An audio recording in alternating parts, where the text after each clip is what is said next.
back for part 2 of Wrestling in Mom's Basement Awards. Sadly worse. For 2017, the WIMBs, if you prefer. So, Joe, we got rid of the minor awards.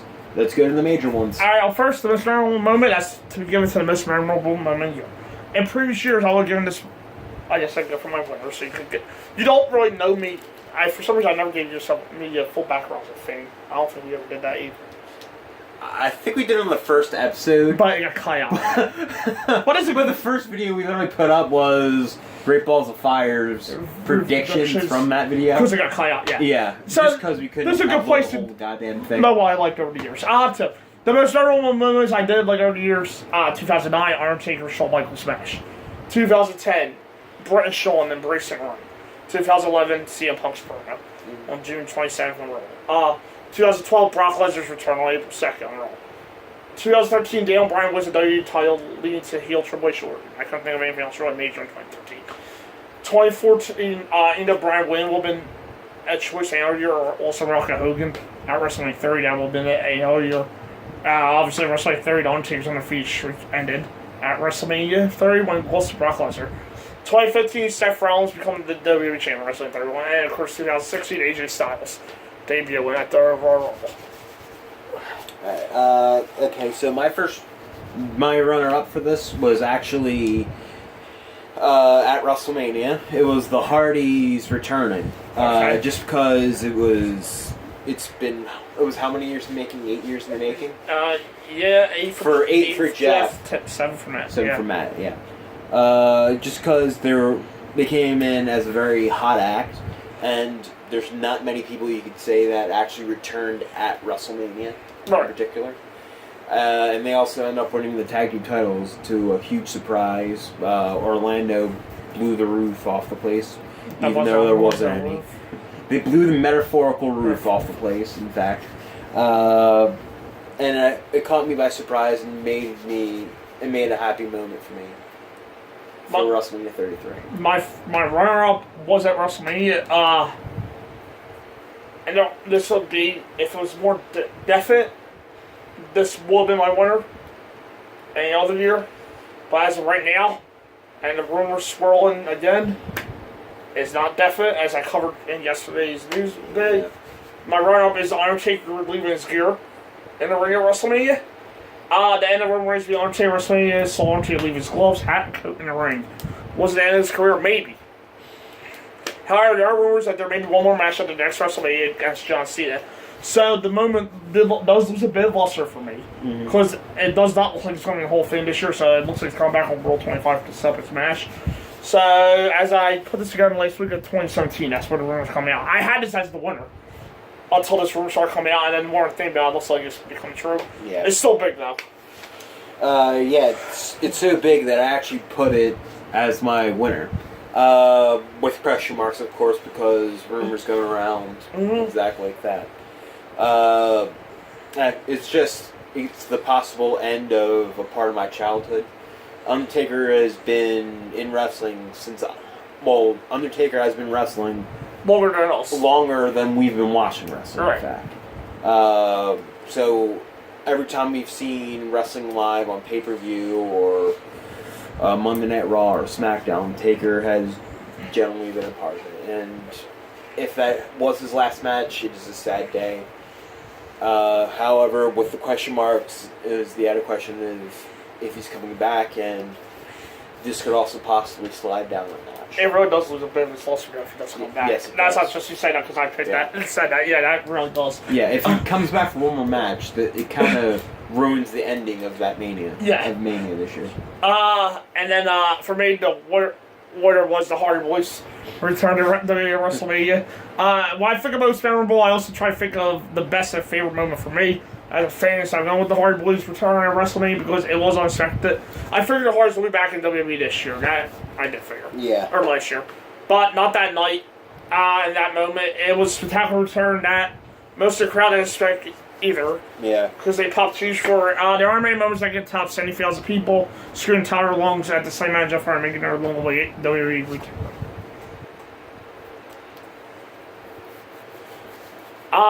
Best video package. Best video package. Wait, did you have any run-on for this, you said, or no? Mm-hmm. Did you have a run-on for this or not? Yes. Okay. Alright, my runner-up for this one is actually from the Hall of Fame this year. Kurt Angle's, in fact. I thought it was well put together, and I think it's also nice that we created an award that gets to honor the makers of the video package, right, in a way. The unsung heroes, because whoever does that, I think it's... they do better storytelling for views that don't always have a great storyteller. Yeah, somehow they search through, like, overbooked stuff and find gems that make things a lot more interesting than they actually seem. I remember one specifically last year, during Charlotte and Sasha's terrible Iron Man match, the build-up, they made it seem like it was going to be an epic match. Yes. Specifically. Yeah. However, they had great movements for Kurt Angle, and they really made him shine right before he went to the Hall of Fame. Award, I never did this award before, but if I did do it in recent years, like in 2010, won a 6-out Undertaker versus Shawn Michaels for the build-up to WrestleMania 26. Yeah. 2011, I would do the Macho Man Randy Savage tribute video. 2012, Brock Lesnar versus John Cena at Extreme Rules. 2011, I'll also throw in Punk versus Cena at Money in the Bank as well. 2013, I would do CM Punk versus Brock Lesnar at SummerSlam. 2014, Daniel Bryan at WrestleMania 30, the Monster Song by Imagine Dragons. Yeah. 2015, Brock Lesnar versus Undertaker for SummerSlam. And last year, Daniel Bryan's retirement. Mm-hmm. But my runner-up, I'm down to the Hall of Fame for Kurt Angle's Hall of Fame video. I'm a huge Kurt Angle mark, so it's great to see the highlights of his career, show his memorable matches, his comedic moments, and just celebrate him as an absolute peak as a performer. Plus, all the praise and inspiration I've seen him at 10 too. And, winner? My winner is Bobby Heenan. Just because over the fact that he had passed away this year, and you got to relive his moments one last time on WTV. I thought that was a nice thing. And I thought the video itself was combined well, and it added a nice touch to his entire moments. My winner will be the Bobby Heenan tribute video. I was used by Heenan fan. If it wasn't for guys like him entertaining me so much when I was a kid, I mean, yeah, I didn't grow up in the 80s, but I started watching in 93. And I had 80 VHSs and all, so when I was a kid, I may not have been a wrestling lifer. When WWE video package in September, I believe it was, after Heenan's death, they focused on the comedic aspects of his career. It was a 3-minute video that reminded us of how funny he was, unlike anybody else in the history of wrestling. Yeah. Wrestling is fun, and he made feel that way all the time. And our next award is Most Improved Wrestler of the Year. We have 4. This to get into performance showing improvement last year. Yeah. In previous years, I have given this award in 2009 to Kofi Kingston. For 2010, Cody Rhodes. 2011, Zack Ryder. 2012, AJ Lee. 2013, Roman. 2014, Damien Mizdow. 2015, Bailey. And 2016, I gave it to The Miz. So, first runner-up, 4th place. So, my first runner-up is Alexa Bliss. For me, primarily because for her in-ring skill, in-ring work, I feel, has actually picked up a step. And just because she's in the brightest spotlight for women, I'm going to say right now, in WWE. I felt that she has actually risen to the occasion, so I gave her an honorable mention nod. In my 4th place, alright, go ahead. Jinder Mahal. I don't even know you anymore. I know I trashed Jinder Mahal earlier, and later, in the future, I'll say that. But he did improve a lot this year. I just said the way he was pushed was too much too soon, which ended up hurting his SmackDown brand. If Mahal was booked as a rising star for 6 months before he got the WWE title, that's fine. But they chose to push him too early, and I think that was a big mistake. To his credit, he embraced the role he was in and did the best he could. I don't even know you anymore. Okay, so my second runner-up was someone who was actually in the previous year, or the year before, was actually a rookie on Tough Enough, trying to learn to get into the business. However, no. However, this year he actually jumped headfirst into a character and put on a spectacular match on an NXT TakeOver pay-per-view. I'm giving it to Velveteen Dream. My third place, Velveteen Dream as well, who was introduced to us as Patrick Clark on Tough Enough. Yes. A few years ago, he had a breakout match with Aleister Black at NXT TakeOver War Games. Dream is only 20 years old, and I think he'll be main event pay-per-views on the main roster by the time he's 25 years old. Oh, yeah. Second place or first runner-up? First runner-up for me was Elias. He jumped to the main roster this year, and it actually seemed like it made a big difference. Compared to what he was in NXT, it felt like the main roster actually understood his character a bit more. That's not something. Yeah, that. I think that may be the first time ever, to be honest. Yeah, so. So. It helps they go to different towns each week. Exactly. So if it's to get in there. Yeah. Yeah, but that. Instead of just walking around Orlando. Yeah, so. In Winter Park and heading into Full Sail. Yeah, so that's a good point. Yeah, I felt that his character has actually gotten better in the main roster. Not always, and he may actually be the only exception to that rule. And also, I felt he's actually stepped it up in the ring this year as well. I agree with that. So I'm giving it to Elias this year, the Drifter. My second place. Well, I'm giving the first runner-up to Elias this year. Second place, Alexa Bliss. Alexa Bliss, like I said earlier, improved a lot this year too. I still wish she needs to get a little bit more a little more consistent in the ring. Yeah. But in terms of promos, she showed a lot of confidence in the material. If the material was good. Yeah. Let's just forget the Billy feud. Which I'll get to more on later. I'll also give her the credit in saying that if her promos are scripted, they don't come off as scripted. Yeah. And then the winner? The winner for me is kind of easy compared to the beginning of last year. It's Braun Strowman. At the beginning of the previous year, I sat in a Philly crowd where he was in the main event against Dean Ambrose, and I remember chanting, "You can't wrestle," or boring in his matches. Braun Strowman has been one of the farthest things from boring this year. Just because they've had him destroy numerous things, have him driven through a brick wall, and also his matches have been stellar on very numerous occasions. He actually may have more than, I'll probably say he probably has several matches on my top matches list this year.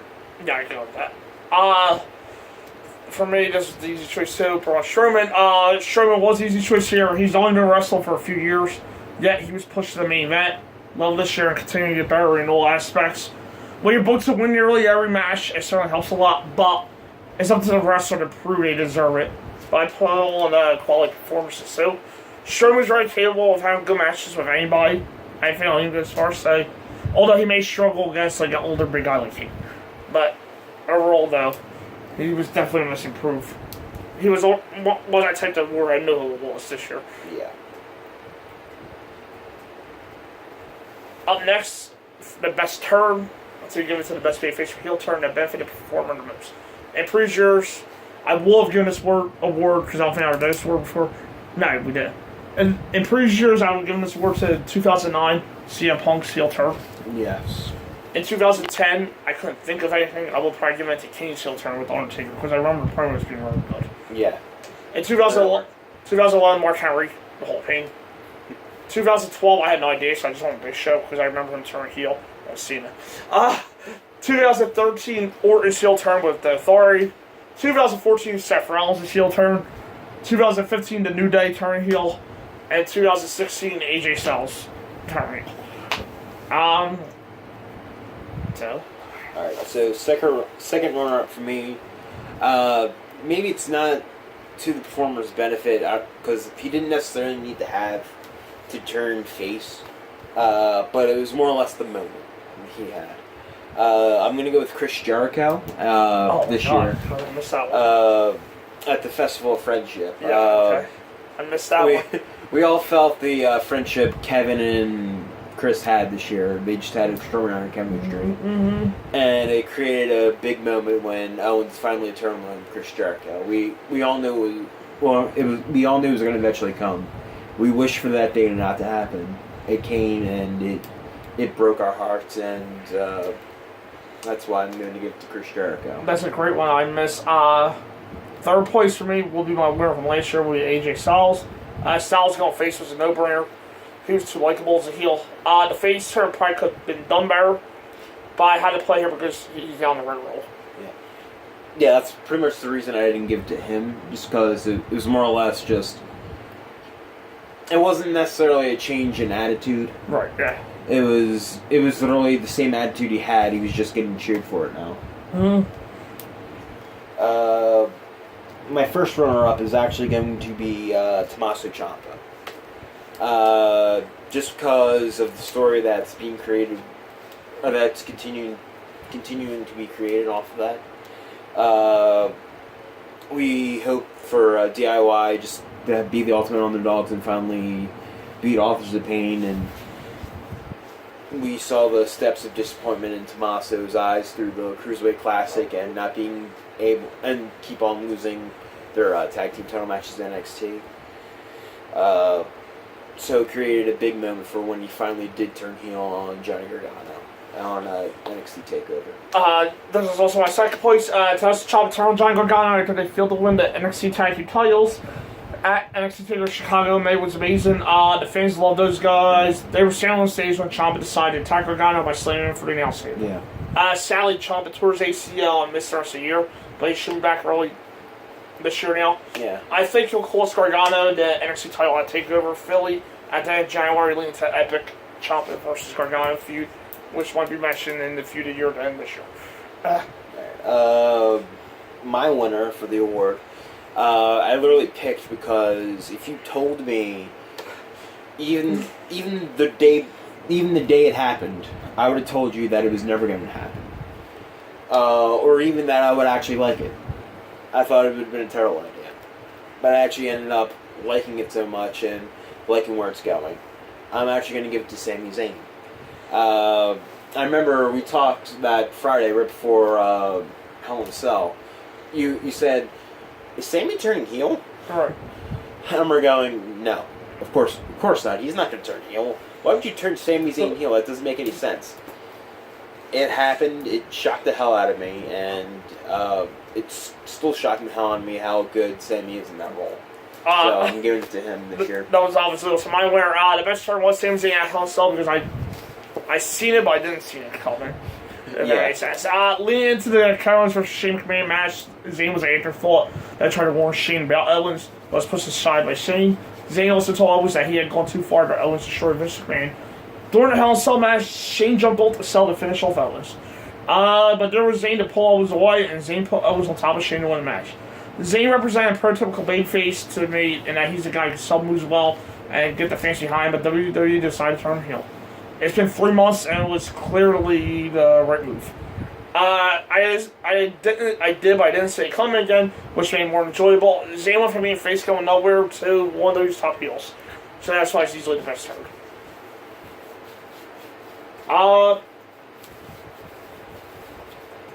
Best individual promo. To give it to the one promo that was the best in the last year, it can feature more than one person, obviously. It's just like a standout promo. In previous years, I will give this to, like in 2012, I'll give it to Kane's speech at Anger Management on Raw. 2013, I will give it to Mark Henry's retirement promo. Yeah. And Raw. 2014, I will give it to Dan Bryan's Occupy Raw. Yeah. 2015, actually, I do think we did this a little before. Yeah, actually, I think we started last year, though. 2015, The Rock at WrestleMania 31. I'll give it to, and 2016, which I did give it to, The Miz and Dan Bryan on Tolkien. Yeah. So second runner-up for me is actually a tie. I couldn't really make a decision on who I was going to give that spot to for just two, so I ended up throwing them both here. They're two different promos from two different feuds. The first one, I'll say it's Seth Rollins and Dean Ambrose, where Seth Rollins hands Dean the chair and says, "One of the Fleur passes aside, go ahead, hit me," and just turns his back on him and stands there just waiting for him to be hit, and Dean's holding the chair. It was just compelling TV to watch, so I felt that the most memorable promo deserved to actually get a mention here. I also wanted to mention as well the Total Bella BS, or Total with Miz and Maurice. I missed two big ones. Yeah. Either one where they're doing the tour of the house, or where Nikki, meaning Maurice, has her feet on the table and they're going over the house rules that John Cena has. I just thought that was very entertaining, and it showed off a lot of chemistry, natural chemistry between Maurice and Miz. In third place, I went with Kevin Owens attacking Vince McMahon. SmackDown, September 12th. I forgot that one. I was attacking Vince with a headbutt that I left in void. It was a great angle. That made his McMahon more personal. Credit to Vince, too. There's so well. I outlined that for here, but there's so much more, obviously. Yeah. And I really thought about I forgot about that one. These are long enough. This video's going to be long enough as it is, because we're not even anywhere near done, so. Yeah. We'll just want to move on. Look at that. A lot of people can talk with scripts this year when they went off script. Yeah. There's your second place. Okay, my second place, my first runner-up is the Festival of Friendship.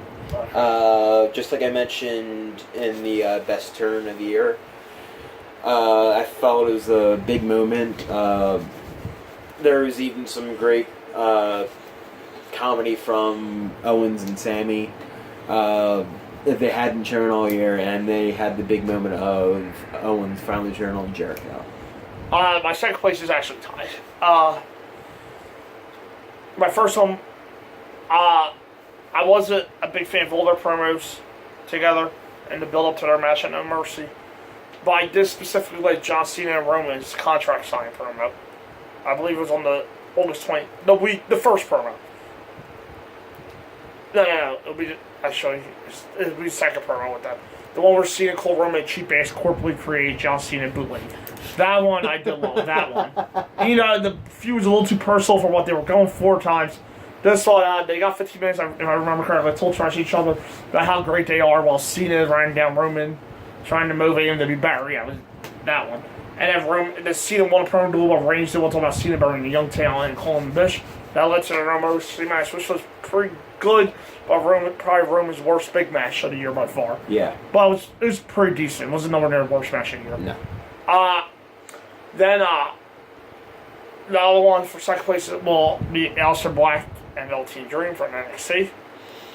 Forgot that. The promo that started the feud when Velveteen got down on Aleister did his cross-legged sit, and Velveteen just jumped in his face and almost kissed him, but no. Yeah. Okay, so my winner is actually probably one of the shortest promos of the year, to be honest. I missed it. It's literally only 4 words, but it spoke volumes. It was, it's my yard now, the night after WrestleMania where Roman retired The Undertaker. Roman was best promo. Yeah, I know. It was also a lot because the crowd just booed him unmercifully for 10 minutes. And Roman literally just, it's my yard now, drops the mic and walks away. I think that promo will actually live on in its entirety for years to come. I did give Roman second place here. My number one, the Festival of Friendship. When the Festival of Friendship segment began, I wasn't sure what it was. The whole thing went about 20 minutes, and for the first time I felt like it was too silly and it was funny. Remember the painting, for example. So funny and very cheesy too. Yeah. It worked out. When I was getting Jericho to give his give, and then instead of listed KO, and Jericho wondered why he was on name on it. Everyone knew what that meant. Owens gave Jericho the beat. He wanted to give him for months. The memorable moment was Owens sending Jericho into the glass screen. We all knew the attack was coming, but we didn't know when. I thought a few weeks later it made more sense. And that'll be in the perfect time, and it was very well done. The biggest news story of the year, this is like the stories of the year that we'll always remember when looking back on the year that was. Previous years, I've given this award to 2009, Shane McMahon leaving WWE. 2010, the departure of several big names that year: Shawn Michaels, Batista, Jericho. 2011, the death of Randy Savage. 2012, Jerry Lawler's heart attack. 2013, the WWE Network still isn't here. 2014, the WWE Network is here, but CM Punk left WWE that year. So that was kind of bigger. 2015, injuries decimated the roster in 2015. And 2016, WWE signs 4 top New Japan stars in 2016. So, fourth place for you? Okay, so fourth place is actually a tie for me. Okay. Again. One, it's Cena ties Flair. I think we all sort of saw that coming by the time he won 15. But still, it's a big moment. A few years ago, no one actually thought that achievement was reachable. Right. And the other one I have along with it is actually, I guess technically it is part of 2018, but it was announced in 2017. So it is actually Chris Jericho is wrestling at Wrestle Kingdom 12. Yeah. My fourth place, Mickie James returned to WWE. Oh. It was great to see Mickie James return to WWE full-time earlier this year. Her 6 title reigns are second most among WWE women behind Trish Stratus. So she's a future Hall of Famer that can still get. The Love Luchador angle was silly. And I think it would have been better for her to be a face for her return. But I'm glad she's back in WWE. Hopefully there's one more title run for her too. Third place? Third place, I'm actually sorry. I actually scratched something off here. So my fourth place one is actually Cena ties Flair. And then my third place one is actually Chris Jericho at Wrestle Kingdom. My third place, the Hardy Boys returned to WWE. The Hardy Boys come out WWE 3 years away from Jeff, and 7 years from Matt, like the special member of WrestleMania. I already talked about this in depth earlier. You can tell they were WWE fans. I'm excited about Woken Matt and for Brother Nero or charismatic Nick Jeff to return from his injury. So my second place one is actually the Paige nude sex tape leaks. Oh, yeah. It didn't actually just stop at Paige. There were also a few others as well. Right. But it was a big story at that time of that privacy issue with other celebrities that actually happened to also affect the WWE women. I'm not sure how much more I should speak about this, but it was a big story at the beginning of the year. I know Paige has gone and say she actually felt depression about it. Yeah. As well, so let's start a podcast with let us say it. Yeah. I won't get into what she said because for the younger viewers, so not about the depression part. Yeah. So I'll leave that for you. My second place was The Undertaker may have wrestled Last Match. I want to take Wrestle Last Match because it's possible he may have another WrestleMania as good as John Cena Wrestling 34. Just throwing out there's possibilities. That's a rumor. If it was his retirement, then maybe I will give him this award. But just a memorable moment, we don't know. So I'm going to go with my first place instead. My first place is Taker's retirement. He put the coat down and his boots, took his boots off, put his hat on top of everything, walked over, kissed Michelle McCool, and went down the ramp. Maybe for the last time, we don't know. There's a big question mark about it, which it could easily drop down, but being that it is the moment that we last saw Taker, and they had been very wishy-washy on whether they wanted to say retirement or not. I'm still going to give it to it because it is still Taker's retirement.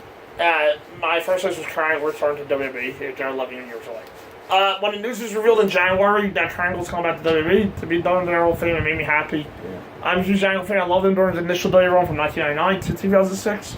And I watched him in Impact TNA for the next decade too. Like a lot of fans, I always wanted him to go back to WWE. The fact that I have was still to say I never see the Heroes Welcome because fans really loved him during his career. Angle's overcome a lot in the last few years by beating his alcohol and pill addiction. So it was a really happy reunion for him to return home to the WWE. It was also great to see Angle return to the ring. You know, it looks like he lost a few steps. But as a personal fan, to have a couple matches, you know, the TLC return was rushed. Because we only knew about it 2 days before. Angle has done okay as the World GM. A little more confidence to us will help his character, but overall. I'll shut this video up here, and then part 3 with the last 12-13 winners. Yep. See you then. See you then.